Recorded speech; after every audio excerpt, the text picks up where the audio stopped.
Halo, assalamualaikum warahmatullahi wabarakatuh. Jumpa lagi di channel saya, Vicky Febranto atau Kang Fik. Ini adalah penyakit seorang pemula. Tidak yakin, masih ragu dengan diri sendiri. Tidak cukup banyak pengetahuan, tidak jadi suhu, tidak punya device yang mahal, tidak punya tempat sendiri untuk syuting, tidak pede, terlalu perfeksionis. Jika kalian merasakan itu semua, yes, sama dengan gue 4 tahun yang lalu. Bagaimana cara gue menyelesaikan atau membantah semua persoalan itu? Simak videonya sampai akhir, maka lo akan bisa memulai membuat konten dari sekarang. Gue juga dulu kayak gitu bro, ngumpulin kursus online, disimpan rapi, ditonton sekali, lalu dilupakan. Gue pernah beli kelas YouTube seharga belasan juta, isinya mirip-mirip saja kok, teori, slide, dan strategi. Tapi yang paling nyentil gue adalah saat nonton videonya Agus Leo Halid. Dia bahas tentang Count of Learning, kerucut pembelajaran dari Edgar Tolle. Membaca 10%, mendengar 20%, melihat 30%. Jika Anda melihat dan mendengar 50%. Bisa dibayangkan, itu semuanya pasif. Dan jika lo hanya ada di tahap itu, maka saya pastikan Anda tidak bakalan action. Tapi kalau lo ngomongin 70%, kalau lo ngomongin plus, langsung dilakukan 90%.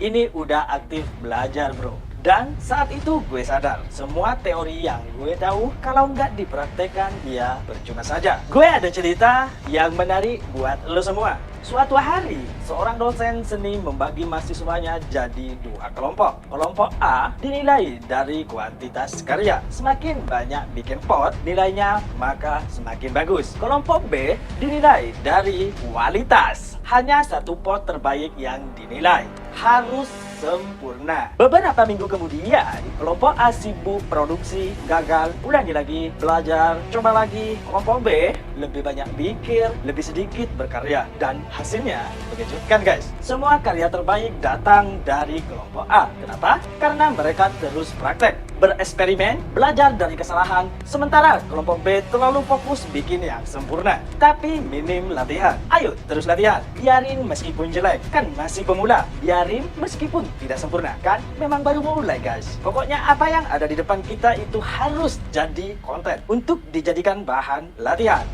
Muncul masalah baru nih, tapi ada kok cuma upload video doang sudah bisa viral. Iya, kalau kamu itu artis atau kamu bisa ngiklan di platform YouTube. YouTube itu ingin bukti bahwa lo semua memang niat banget buat konten di YouTube.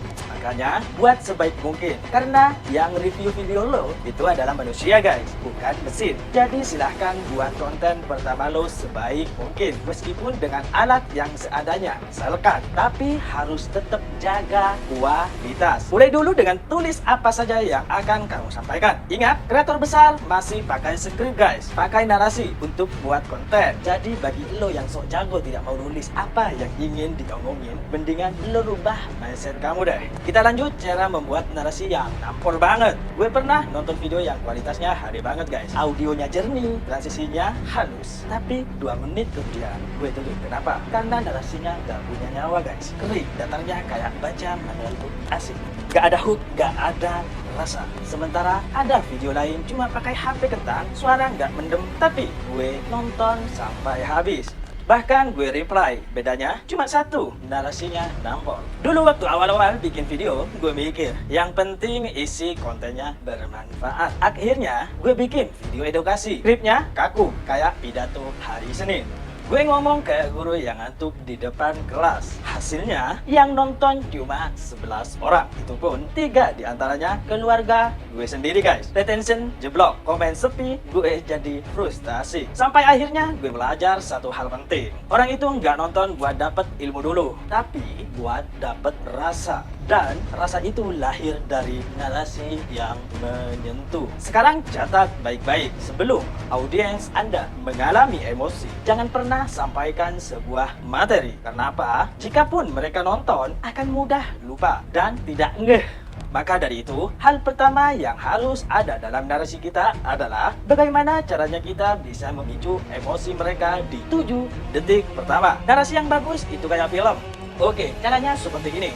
Mulailah dari luka atau ledakan. Narasi yang bagus itu kayak film, buka dengan konflik atau emosi. Contohnya, gue pernah ngerasa bodoh banget pas semua orang sukses bikin channel, tapi gue masih mikir mulainya dari mana ya. Hook ini bikin orang merasa terhubung karena mereka pernah ada di posisi itu juga. Yang kedua, pakai bahasa ngobrol bukan bahasa ceramah guys. Ceritain kayak lo lagi cerita ke temen lo di warung kopi itu. Hindari bahasa textbook. Contoh, jadi waktu itu gue nekat, gue buka laptop, rekam pakai kamera bawaan, suara jempreng, tapi gue upload juga. Lebih manusiawi, lebih relate. Yang ketiga, beri transformasi yang jelas.